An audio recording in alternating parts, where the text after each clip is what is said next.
O God, you are as near as the very air we breathe and the light around us. Yet our thoughts' farthest reach falls short of you. We yearn to reach you. We seek the light and warmth of your presence, for we are lost without you. Though we say you are near, we are lonely and alone. Oh, let our desire be so strong that it will tear the veil that keeps you from our sight. Let your light penetrate our darkness to reveal to us the glory and joy of your eternal presence. As the fish gives himself to the sea, as the bird gives herself to the air, as all life gives itself to life, so may we give ourselves to you, O God. How lovely are your dwelling places, O Lord of hosts! My soul longs and yearns for the courts of the Lord. My heart and my flesh sing for joy to the living God. As the sparrow finds a home and the swallow has a nest where she rears her young, so do I seek out your altars, O Lord of hosts, my sovereign God. Happy are those who dwell in your house. They will sing your praise forever. Happy are those who find strength in you. Their hearts are highways leading to your presence. Then Isaac asked the Eternal, King of the world, when you made the light, you said in your Torah that it was good. When you made the expanse of heaven and earth, you said in your Torah that they were good. And of every herb you made and every beast, you said that they were good. But when you made us in your image, you did not say of us in your Torah that humanity was good. Why, Lord? And God answered him, because you I have not yet perfected. Because through the Torah you are to perfect yourselves and to perfect the world. All other things are completed. They cannot grow, but humankind is not complete. You have yet to grow. Then I will call you good. And Esau seethed with resentment against Jacob over the blessing his father had blessed him. And Esau said in his heart, as soon as the time for mourning my father comes round, I will kill Jacob, my brother. And Rebekah was told the words of Esau, her elder son, and she sent and summoned Jacob, her younger son, and said to him, look, Esau, your brother, is consoling himself with the idea he will kill you. So now, my son, listen to my voice and rise. Flee to my brother Laban in Haran, and you may stay with him a while until your brother's wrath subsides, until your brother's rage against you subsides, and he forgets what you did to him. And I shall send and fetch you from there. Why should I be bereft of you both on one day? And Isaac summoned Jacob and blessed him and commanded him and said to him, you shall not take a wife from the daughters of Canaan. Rise, go to Padan Aram, to the house of Bethuel, your mother's father, and take you from there a wife from the daughters of Laban, your mother's brother. And may El Shaddai bless you and make you fruitful and multiply, so you become an assembly of peoples. And may he grant you the blessing of Abraham, to you and your seed as well, that you may take hold of the land of your sojournings, which God granted to Abraham. And Jacob left Beersheba and set out for Haran. And he came upon a certain place, and stopped there for the night, for the sun had set. And he took one of the stones of the place, and put it at his head, and he lay down in that place. And he dreamed, and look, a ramp was set against the ground with its top reaching the heavens. And look, messengers of God were going up and coming down it.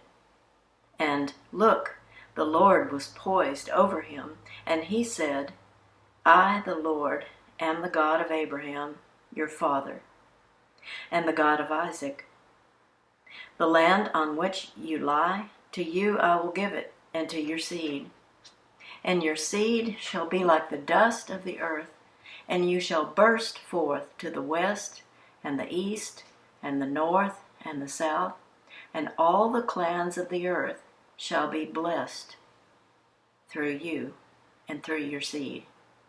And look, I am with you, and I will guard you wherever you go, and I will bring you back to this land, for I will not leave you until I have done that which I have spoken to you. And Jacob awoke from his sleep, and he said, Indeed, the Lord is in this place, and I did not know. And he was afraid. And he said, How fearsome is this place! This can be but the house of God, and this is the gate of the heavens. And Jacob rose early in the morning, and took the stone he had put at his head, and he set it as a pillar, and poured oil over its top. And he called the name of that place Bethel, though the name of the town before had been Luz. And Jacob made a vow, saying, If the Lord God be with me, and guard me on this way that I am going, and give me bread to eat, and clothing to wear, and I return safely to my father's house, then the Lord will be my God, and this stone that I set as a pillar will be a house of God, and everything that you give me, I will surely tithe it to you. And Jacob lifted his feet and went on to the land of the Easterners. A man, Isaac, had 2 sons, twins, Esau and Jacob. Esau is seething with resentment. He says to himself, he thinks, Was his name called Jacob that he should trip me now twice by the heels? My birthright he took, and look, now he's taken my blessing. And someone overhears him muttering to himself about killing Jacob. Someone hears and takes the report to Rebekah. Rebekah is afraid that if Esau attacks Jacob, her twins may kill each other, and she'll have lost them both. Nimble as ever, Rebekah engineers to have Jacob sent to Haran, to her brother Laban, to find a wife, though it's really to save his life, and maybe Esau's too. Whatever misgivings Isaac has about Jacob's act of deception, the deed is done. The blessing has been given to Jacob. So Isaac has no choice but to reiterate it as a go with God.